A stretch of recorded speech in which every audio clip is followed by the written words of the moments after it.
बिस्मिल्लाहिर्रहमानिर्रहीम अस्सलामुअलैकुम। आज मैं आपके लिए बहुत ही मज़ेदार और आसानी के साथ बनने वाली नान खटाई की रेसिपी लेके आई हूँ कि कैसे आप ये महंगी खटाई घर में आसानी के साथ बना सकते हैं और बहुत ही कम बजट में बना सकते हैं। यकीन करिए इस कदर मज़ेदार और खस्ता बनती है कि आप इसको एक दफ़ा घर में बनाएंगे ना तो बार बार इसको बनाएंगे। तो रेसिपी बनाना स्टार्ट करते हैं। सबसे पहले मैंने यहाँ पर एक पिज़्ज़ा पैन लिया है। अब हम ब्रश की मदद से ऑयल से इसको अच्छी तरह से ग्रीस कर लेंगे। अगर आपके पास पिज़्ज़ा पैन नहीं है तो आप इसकी जगह स्टील की प्लेट भी ले सकते हैं, बट वो स्मूथ होनी चाहिए। अब मैंने यहाँ पर एक बटर पेपर लिया है। अब हम इसको अच्छी तरह से इसके अंदर फिक्स कर देंगे। तो जो इसके कॉर्नर्स बढ़ गए हैं इसको हम कट कर लेंगे। तो कट करके हमने बिल्कुल बराबर कर लिया है। अब हम बटर पेपर को भी अच्छी तरह से ग्रीस कर लेंगे ऑयल से। कुकिंग ऑयल ले लें या घी ले लें, जो आसानी से अवेलेबल हो आप ले सकते हैं। तो प्लेट हमारी बिल्कुल तैयार हो चुकी है। अब आ जाते हैं नेक्स्ट स्टेप की तरफ। अब मैंने यहाँ पर एक बोल लिया है। अब मैं इसमें पिसी हुई चीनी ऐड करूँगी। चीनी मैंने हाफ कप ली है, जिसको मैंने ग्राइंडर में डालकर अच्छी तरह से ग्राइंड करके पाउडर बना लिया है। अब हम इसमें 1 टीस्पून बेकिंग पाउडर ऐड करेंगे। थोड़ा सा एक चुटकी के बराबर हम इसमें नमक ऐड करेंगे। एक चुटकी के बराबर हम इसमें बेकिंग सोडा ऐड करेंगे, जिसे अमूमन घरों में मीठा सोडा भी कहा जाता है। अब मैंने यहाँ पर मेल्ट किया हुआ हाफ कप घी लिया है। यहाँ पर आप बटर का भी यूज़ कर सकते हैं और घी का भी इस्तेमाल कर सकते हैं और कुकिंग ऑयल भी इस्तेमाल कर सकते हैं, लेकिन अगर आप घी का इस्तेमाल करेंगे तो वो सबसे ज़्यादा बेहतर होगा। अब इसको अच्छी तरह से मिक्स कर लेंगे। थोड़ा थोड़ा करके हम इसमें यूज़ करेंगे और अच्छी तरह से इसको हम ब्लेंड करेंगे ताकि जो शुगर है वो हमारी अच्छी तरह से मिक्स हो जाए। तो आप देख सकते हैं कि शुगर हमारी अच्छी तरह से मिक्स हो चुकी है।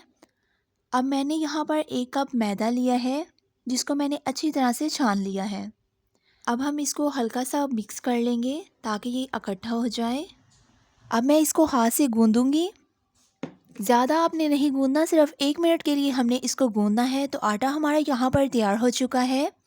अब हम इसको चेक करेंगे। हल्का सा फोल्ड करके हम इसको फिंगर की मदद से प्रेस करेंगे। आप देख सकते हैं कि फिंगर से प्रेस करने से फिंगर हमारी अंदर तक जा रही है, लेकिन आटे में क्रैक्स नहीं पड़ रहे, यानी आटा हमारा बिल्कुल स्मूथ है। अगर आटे में क्रैक्स पड़े तो क्या करें ये मैं आपको आगे बताऊंगी। तो आटा यहाँ पर हमारा बिल्कुल तैयार हो चुका है। अब मैंने यहाँ पर 1 टेबल स्पून लिया है। इसकी मेजरमेंट से ही हम सारे नान खटाई तैयार कर लेंगे। अब मैंने यहाँ पर 1 टेबल स्पून आटा ले लिया है। एक्स्ट्रा आटा हम उतार देंगे। इसकी मेजरमेंट से ये होगा कि नान खटाई हमारे सारे एक जैसे तैयार होंगे। अब हम इसको हल्का सा राउंड राउंड घुमाकर एक बोल की तरह बना लेंगे और इसको हल्का सा टैप करेंगे ऊपर से। तो हमारी नान खटाई की परफेक्ट शेप आ जाएगी, जैसे बाज़ार से मिलती है बिल्कुल वैसी शेप ही आएगी। आपने ज़्यादा प्रेस नहीं करना, थोड़ा सा उबाल रखना है। आप देख सकते हैं कि नान खटाई हमारी बिल्कुल स्मूथ है और एक भी क्रैक हमारी नान खटाई में नहीं आया। अगर आपकी नान खटाई बनाते वक्त नान खटाई में क्रैक्स आए तो आपकी आटे में थोड़ी सी घी की कमी होगी। आपको फिर थोड़ा सा घी डालना पड़ेगा, जिससे आपकी डो स्मूथ हो जाएगी। अगर आप ये सारा प्रोसेस जैसे मैंने बनाया है आप ऐसे करेंगे तो आपकी आटे में बिल्कुल भी क्रैक्स नहीं आएगा और आपकी डो बिल्कुल स्मूथ बनेगी। ऐसे ही हमने सारे नान खटाई तैयार कर लेने हैं। अगर आपके पास मेजरमेंट वाला चम्मच नहीं है तो आप कोई सा भी चम्मच ले सकते हैं खाने वाला। तो आप देख सकते हैं ज़बरदस्त सा नान खटाई तैयार हो चुका है। यहाँ पर मेरे सारे नान खटाई रेडी हो चुके हैं और इसमें से मैंने थोड़ी थोड़ी स्पेस भी रखी है। अब मैंने यहाँ पर एक अंडे की जर्दी ली है।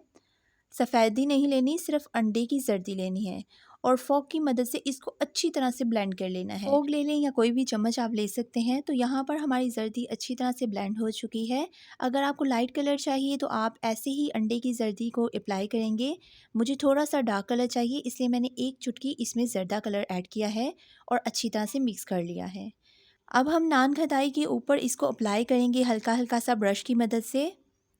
अगर आपके पास ब्रश नहीं है तो आप फिंगर की मदद से भी इसको अप्लाई कर सकते हैं, बट अगर आपके पास ब्रश है तो वो ज़्यादा बेहतर है, क्योंकि ब्रश की मदद से आप अच्छी तरह से इसको अप्लाई कर लेंगे। तो सारी नान खटाई के ऊपर हम इसको हल्का हल्का सा लगाते जाएंगे। तो सारी नान खटाई हमारी तैयार हो चुकी है। अब हम इसके ऊपर बादाम लगाएंगे। एक एक बादाम हम एक एक नान खटाई के ऊपर लगा देंगे, तो इस तरह बिल्कुल परफेक्ट बाजार जैसी लुक आएगी। अगर आपके पास बादाम नहीं है तो आप इसको स्किप भी कर सकते हैं।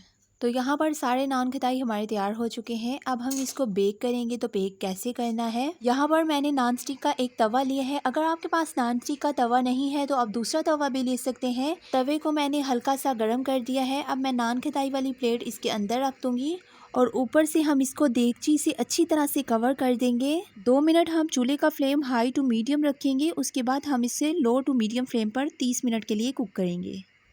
तो यहाँ पर हमारे 30 मिनट हो चुके हैं। अब हम इसको रुमाल की मदद से उठाएंगे। तो आप देख सकते हैं कि मज़ेदार से हमारे नान खटाई तैयार हो चुके हैं। यकीन करें ये बहुत ही ज़्यादा मज़ेदार और खस्ता बनते हैं और बच्चों और बड़ों को तो ये बहुत ही ज़्यादा पसंद आएंगे।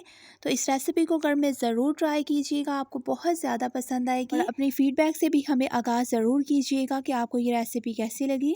अब मैं आपके इसको तोड़ के दिखाऊंगी। तो ये देखिए माशाल्लाह से ये बहुत ही मज़ेदार, बहुत ही खस्ता और बहुत ही शानदार बनते हैं। बिल्कुल मार्केट जैसे ये तैयार हो जाते हैं घर में आसानी के साथ। तो इस रेसिपी को घर में ज़रूर ट्राई कीजिएगा, आपको बहुत ज़्यादा पसंद आएगी। और अगर आपको मेरी ये एफर्ट अच्छी लगी हो तो मेरे चैनल को सब्सक्राइब, वीडियो को like, share, comment, bell icon को प्रेस करना मत भूलिएगा। अल्लाह हाफिज़।